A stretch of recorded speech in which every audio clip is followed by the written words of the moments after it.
Ça fait tellement longtemps.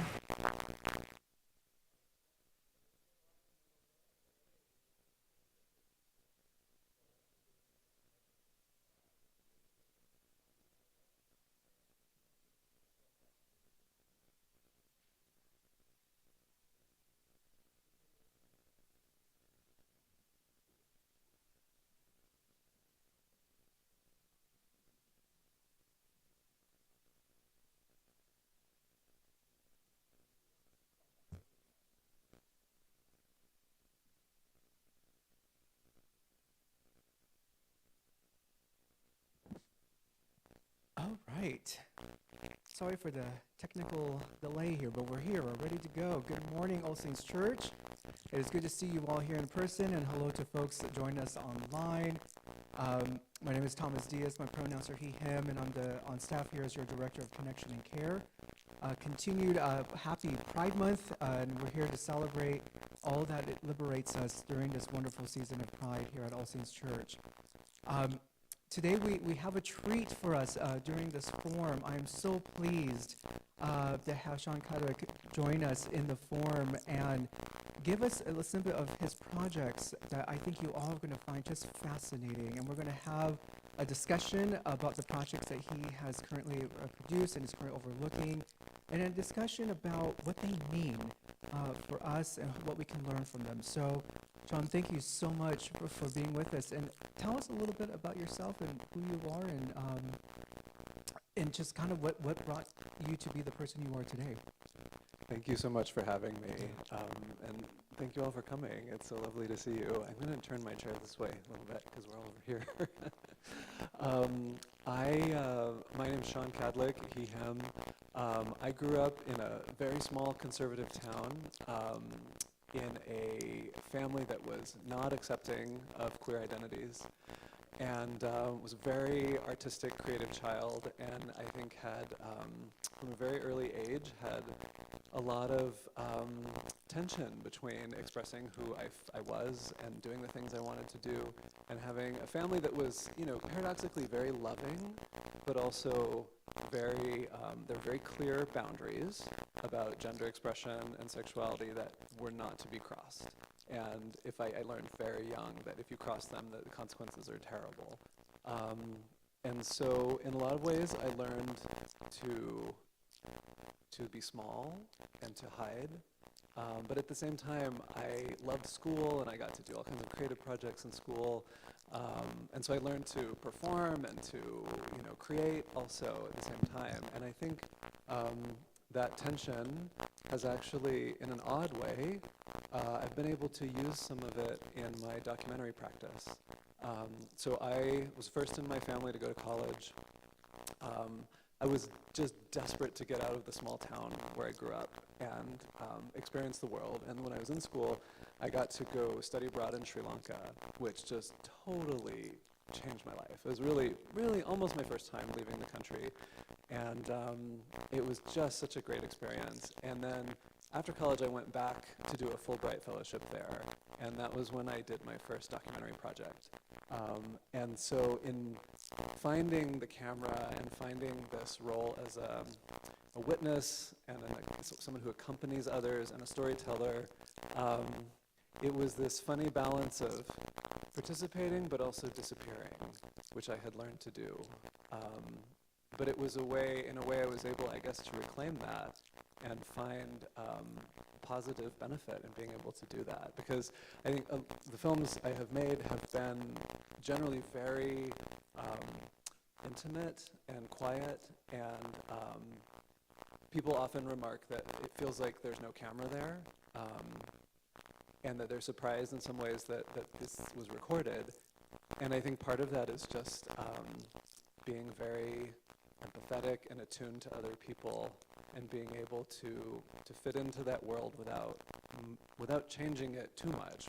Although obviously bringing a camera into a room changes things. So we don't want to pretend that doesn't happen. But it's a dialogue and a dance between shifting things and between just blending in. Anyway, I feel like I'm No, getting ahead of please. myself. No, thank you. Thank you for being so vulnerable and sharing about that. And I'm not surprised that you've taken, your lived experience and done something with it. So I want to talk a little bit about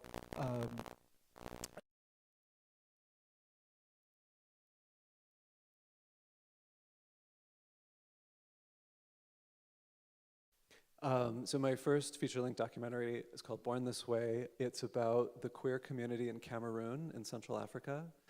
And I first met, it was through the organization Human Rights Watch that I met an amazing man named Steve Namande, who had been outed in Cameroon. And instead of fleeing, he decided to create the first LGBTQ plus center in the country. And they operated pretty much underground, but it was, in the community, they were known, and people could find them as a resource. And this happened for a few years, and then they decided they were ready to come out of the shadows and tell their story. And it was just really beautiful timing that I was looking for a story to tell, and they were ready to tell their stories. And so I went to Cameroon with my dear friend and co-director, Deb Tullman, and we had expected to just do some research and see what was going on, but people were like, we're ready to start filming. We want to do this. And it was mostly people who had been outed already against their will, who had just decided they wanted to use their voices and try to make some change. So that's the film. It's the story of what it's like to be in their community, the struggles they face, both personal and legal, because you can go to jail for up to 15 years in Cameroon, for being queer. Yeah, and this film came out almost 10 years ago, so it's been around for a while. That's wonderful.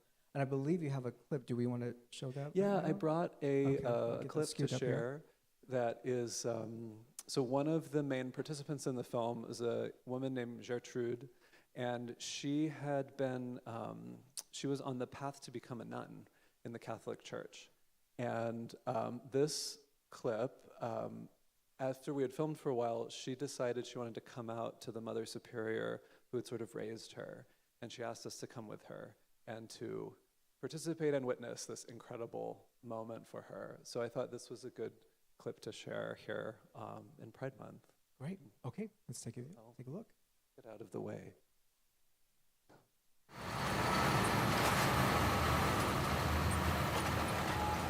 Ça fait tellement longtemps que je ne suis pas venue ici, dans la ville où j'ai grandi.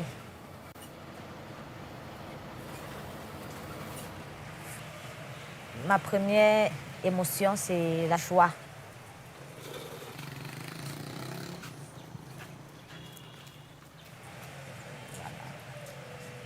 Et aussi, j'ai une petite douleur parce que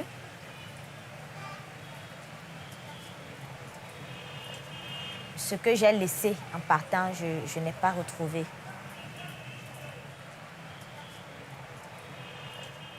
La sœur supérieure que je vais rencontrer tout à l'heure, elle a fait beaucoup de choses pour moi.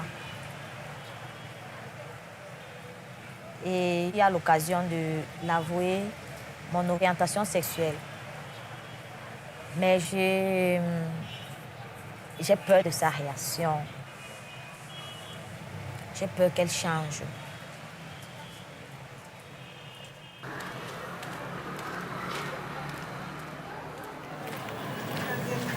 Vous n'avez pas changé, ma soeur? Ah, je n'ai pas changé? Non. Toi non plus. Comment tu vas? Ça fait trop longtemps. Waouh. Ça va? Hein? Ça va bien. Tu es où? Tu fais quoi? Je suis à Douala. Ah bon? Je tenais vraiment à vous revoir parce que j'ai plein de choses à vous dire. Et je profite vraiment de l'occasion. Mais j'aimerais que vous me promettez d'abord une chose. Vas-y. Que vous n'allez pas vous fâcher. Ah bon? Oui. Là, tu m'embêtes. Non, que vous n'allez pas vous fâcher. Allez, dis.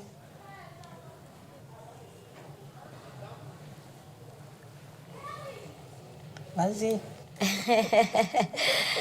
Comme c'est un peu... c'est un peu... c'est un peu difficile. Lance-toi, après ce sera plus facile. Ah oui. Bon, c'est un peu comme un coming out. Voilà, une confession.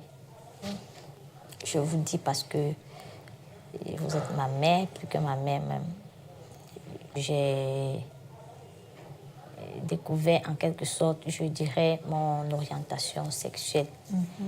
Et c'est vrai qu'au début, je ne l'acceptais pas, mais j'ai décidé de venir et partager ça avec vous avant d'attendre les claques après.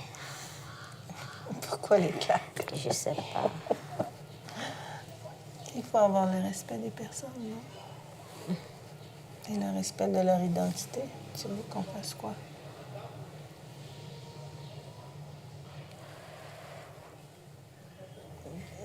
Bon, disons, c'est une surprise, mais comme je te dis, il faut respecter les personnes comme elles sont.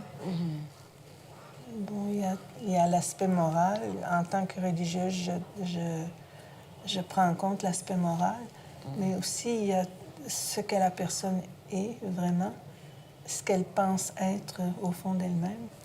Mais ça, c'est la personne toute seule qui est responsable de ça. Ça, c'est quelque chose de tellement, comme je te dis, de tellement profond, de tellement personnel. Et c'est souvent difficile à assumer. Mais quand on est comme ça, on est comme ça. Alors, c'est quelque chose que tu assumes. Maintenant, comment vas-tu le vivre? Mais c'est encore ta responsabilité, tu comprends? Je comprends. Je suis vraiment soulagée. J'ai envie de pleurer. Non, non, Je suis... je suis vraiment soulagée. D'accord. Je suis contente alors. Je vais vous nuire au téléphone. Nuire dans le bon sens. Donc vous appelez pour avoir de vos nouvelles. Voilà. Si je suis bloquée quelque part moralement, vous pourrez m'apporter des D'accord, je le conseils. ferai très volontiers. Ok. Merci. Merci, ma Ça me soeur. fait bien plaisir de te revoir en tout cas. Moi aussi. Ah. Aïe. Je ne pouvais pas imaginer. Ah. Ouf, ça va. Le plus dur est passé. Vraiment, l'affection qu'elle avait pour moi est toujours là. Et ça, c'est un truc qu'il ne faut pas oublier. Elle a pris le temps de me comprendre. Ça, c'est... Il faut avoir l'amour. L'amour pour faire ça.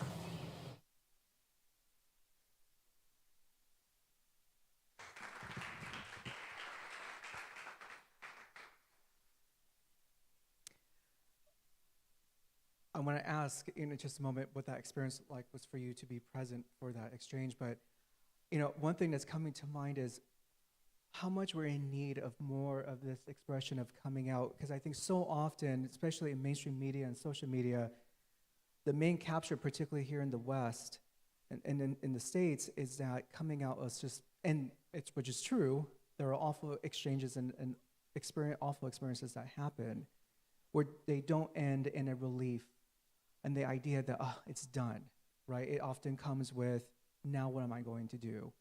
What's so holy and special about this experience was that she was relieved because, as she said, it takes love to do it. So what was that like for you to be present and seeing how love was making its way in and at this point making itself known? It's, I haven't actually watched that whole scene in a long time, and it's a little emotional to see it. We were very nervous going into this, like really nervous, because Gertrude did not think that her mother superior was going to react well. I mean, you can see how nervous she was. And we were in a country where we were filming secretly because we would have been thrown out of the country if it were known that we were there. You could go to jail for 15 years. It was a very hostile environment overall. And so we were ready for the worst. And also surprised that Gertrude wanted us to go with her for this really, meaningful and powerful exchange. And then when we were filming, I think I was operating the camera in that scene. My co-director Deb and I would switch off operating the camera because we had to be a tiny crew. We couldn't bring a big crew to do this. I don't remember anything, actually. My mind, in the moment of just witnessing, I was so absorbed. And operating the camera, there's a lot of variables, so you have to be absorbed in that as well. But then when she... my French is terrible. I don't speak French very well, so I couldn't quite understand what they were saying. It was only... I could tell they were happy, and that Gertrude was relieved. Also, the actual exchange was like half an hour long, and we edit things down so much in documentary. Maybe it was 45 minutes, but then at the end, when we were able to, we had a translator there, but you can't, when you're filming a scene like that, you can't have the translator be like, okay, now they said this, you have to just let it unfold. And then we were all just so thrilled and happy and also relieved. I think we shared Gertrude's sense of relief, of course not as profound as hers. And then Sister, I'm blanking on her name, but she became an ally and a friend, and she stayed in touch with us for a long time. Really? So okay. yeah, I was curious about she loved the outcome film. When she saw it, she was really happy with it. So, yeah. For me personally too, that particular scene does resonate for me because I've also had an experience within the Catholic Church of having to come out to a spiritual director, and I think what's so powerful, what you captured, just even though it was 45 minutes, but we just saw less than a 4-minute clip, and so much of it, really, what it revealed is there are so many levels of having to come out. And I think, on the lower level, family and friends is one thing. I think you're trying to retain just, please still love me and don't give up on me. But for those of us who are people of religious faith, that is a whole different degree of having to come out. And I think what's so powerful was just immediately you sensed, in my body, just standing over there, I could sense the vulnerability just like leaking through the screen because you just did not know what was going to happen. So in that kind of exchange, as you kind of alluded to, you were, I would imagine, expecting maybe a worse outcome. And what would you have done at that point? Was there any planning if it went a different way in terms of acceptance? Honestly, no. We were just there to show up for what was real. Okay. And, we asked her to sign a release, and hopefully she wouldn't revoke it. And yeah, I think that's, it's in documentary, it's such a dance of like, you plan as much as you can, and you try to think of all the possible outcomes and be ready for them, but then you just have to show up and see what life gives you, which is like living life, Absolutely. So, not every documentary filmmaker works that way. Some people really do plan things and push reality to fit what they want, and that's a valid practice also, as long as you're ideally open about that. But yeah, we were just, I don't know. We knew she wouldn't call the police. We were sure that there would be no real danger like that, like to the body. But yeah, we were just there to see, and to be as supportive as we could, no matter what happened. Also, which I think is maybe part of why Gertrude wanted to have that structure there, a bit of a container to hold her as she did this, and maybe to validate her experience and to say, look, they care about my story. This makes me a little bit special. Because they want to see me and stuff, and so maybe that'll help protect me a little. I think that could have been part of it. Absolutely. But yeah. So, what has been your experience in sharing this with the world? It was very positive. Okay. We premiered at the Berlin Film Festival, and then it went on to like 95 other festivals. It was Great. Amazon Prime picked it up, and it was on there for like 8 years, but they just took it down, unfortunately. Oh. But it's still on it's available streaming on Okay. other platforms. It's like Tubi, a lot of the obscure ones. If you search for it on Roku or an Apple TV, it comes up on a bunch of different ones. Yeah. So, yeah. And for you, as you know, Also, please, yeah. Gertrude and 2 of the other participants in the film have all gotten asylum to the United States since this. Gertrude is a nurse. She lives in San Francisco. She has 2 daughters. She's doing so well. Cedric, who you don't see, he's the other main participant. He's now a real estate agent in San Francisco, but was an agent during the boom. You know, he did great. Yeah, I'm so proud of him. Oh, that's wonderful. Thank you for sharing that. It actually was going to be one of my questions: is have you been in touch with the folks in the film? So I want to go back from premieres and just kind of going into streaming platforms. Generally, what has been the impact from this film? What have you heard, and has it been able to kind of crack through areas where there's still much tension about having to come out? Yeah. Well, I do think it has been a good resource for people in homophobic cultures. We've heard from a lot of people that they felt really seen and supported, and that it helped them accept themselves. Things have not changed for the better in Cameroon. The law is still on the books. I don't know. Yeah, and it's been used a lot in universities and schools, so I hope it's helped people have a wider understanding of the queer experience globally. I think that has been an impact. Absolutely. And I think the organizations in Cameroon, we did some fundraising around this, and they were able to get additional support, which was really nice. So, yeah.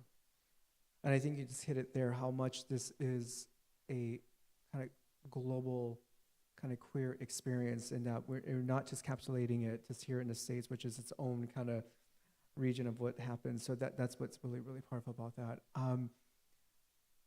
Can I ask how, for you personally, with your own coming out experience, and in having this, kind of captivating experience of just not knowing what was going to happen,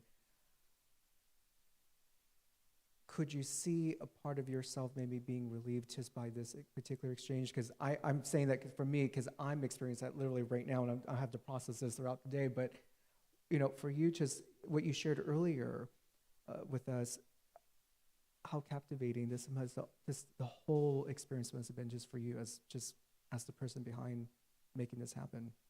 Yeah, absolutely. Yeah. I mean, this is the coming out I wish I had had. I grew up in a Pentecostal family, and I came out when I was in high school, and they were like, no, you're not gay. I don't mean to laugh, but that's what we do, right? We laugh. And it wasn't good, I mean, there was a lot of crying, and because they knew I really was, I think, but and then we just never talked about it for like a decade. They just wouldn't go there, and I have since then, but even now, my parents are not really accepting. We have a relationship that's good in a lot of ways, but not nearly as good as it could be if they would engage with all of me, In fact, I don't know how we're doing on time, but they wouldn't watch the film because it's about gay people. But I went with my mom to visit our family in Alabama this last September, and some of our cousins were like, oh my God, we want to see your film. And so we found it on the Roku. And my mom watched it for the first time just this year. Wow. And she liked it. And she's evolved. Like, she still can't talk about things openly, but I think she sees it, it's this heartbreaking kind of, she sees it more as like, I have this illness rather than that I'm possessed by demons, which was the original thought. So that's progress. that it's this like tragic illness, Yeah. but that God doesn't actually hate me and that I'm not, you know, part of Satan's army. That's progress. Yes, it's on a spectrum, right? But So those I are the get ideas that I yeah. was fed as a child, and that was Right. part of why I felt I absolutely had to hide, you know, especially as a little boy, like 6, yeah. 7, 8 years old, when I knew I was different, and I felt this beautiful queer spirit that Amen we to that. love and is so Yes. precious. Yes. But I thought it was bad. So, yeah. And we do, because we get fed to these stories of, or just expectations of you are different. If you don't fit the only one size T-shirt, then yeah, you know, that's it. And so, thank you for just.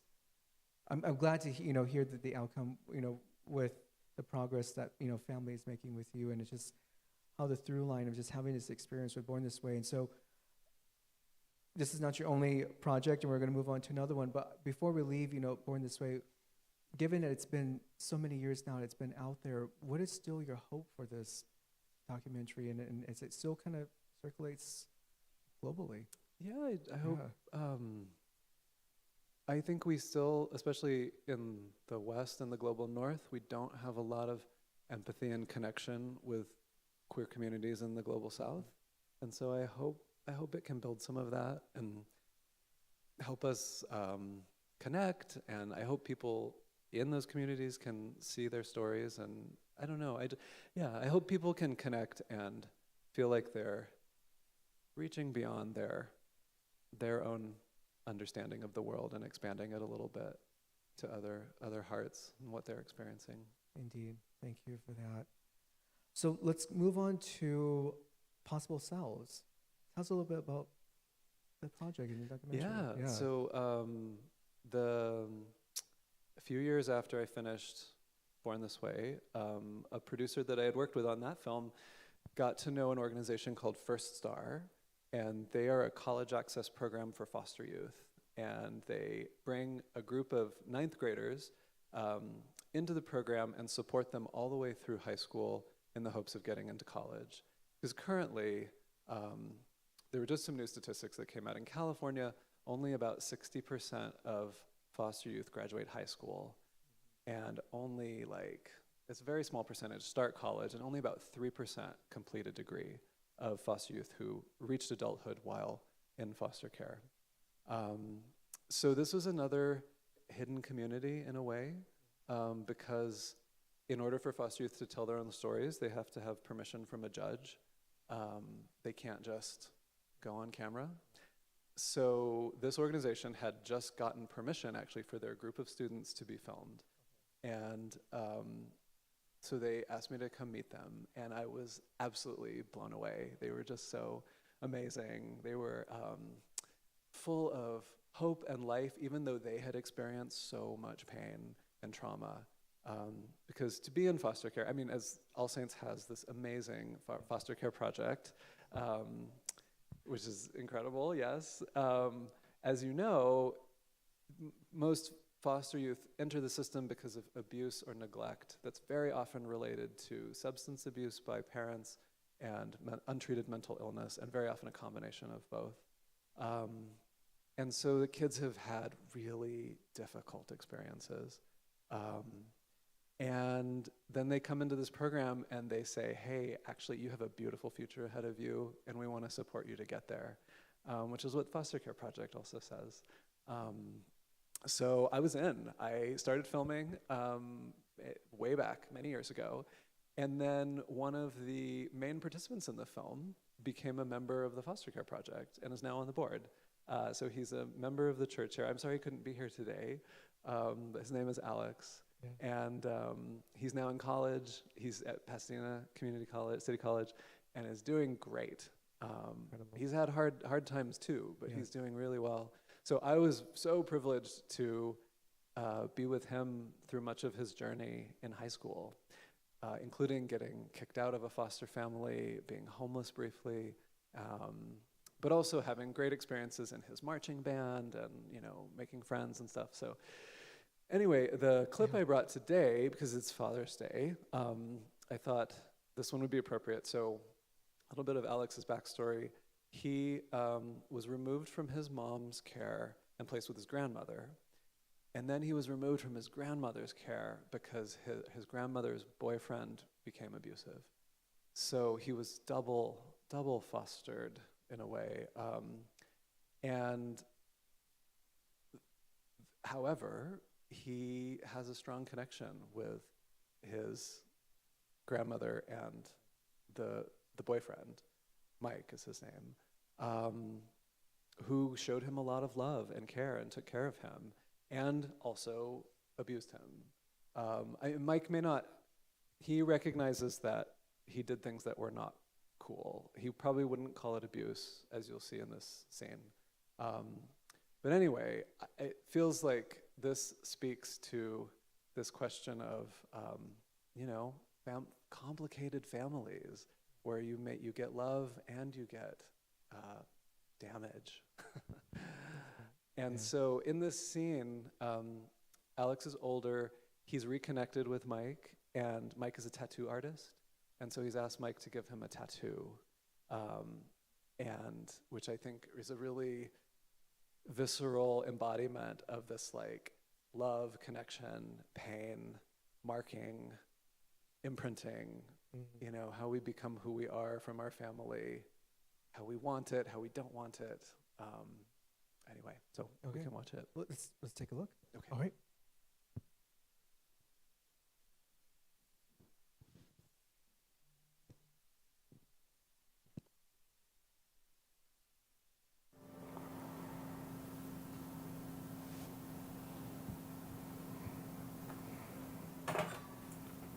There you go.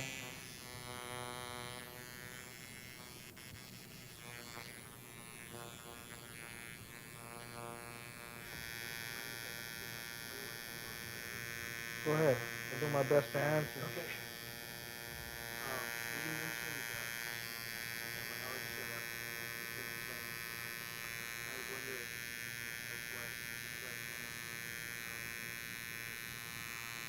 Well, another mouth, more responsibilities. We knew Al was a broken child. Al had been abandoned by both his parents. It was all good. I was raising my son.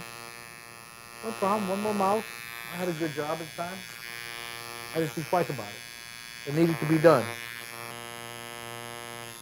But at the time, I was barely figuring out my life in my 30s. I was an idiot growing up, drug addict, alcoholic, prison most of my teenage years. And as a matter of fact, that's where I learned this. That's exactly where I learned this. And so when the time came to adopt Al, there was no second guessing that. It needed to be done. It needed to be done. We had no idea DCFS was going to treat us so bad. They put me under the microscope. Mr. Dragon. We're going to touch that up too. What got DCFS involved? Accusations. They accused me of child abuse. And wasn't true. But it's done. It's done and done. It's a past. We survived it. You're here. Yeah. Past is the past. All we can do is prove them wrong.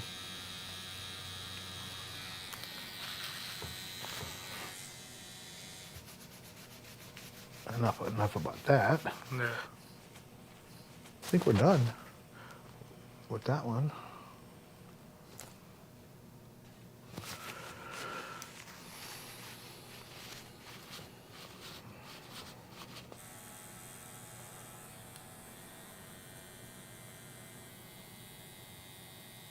It helps not to look.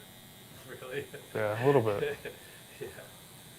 So I got the bumblebee because growing up I didn't know how to say my grandma's name. So I just started calling her B. And that's what she got. The name yeah, stuck. yeah, the name I guess just stuck. The name stuck. That's exactly what happened.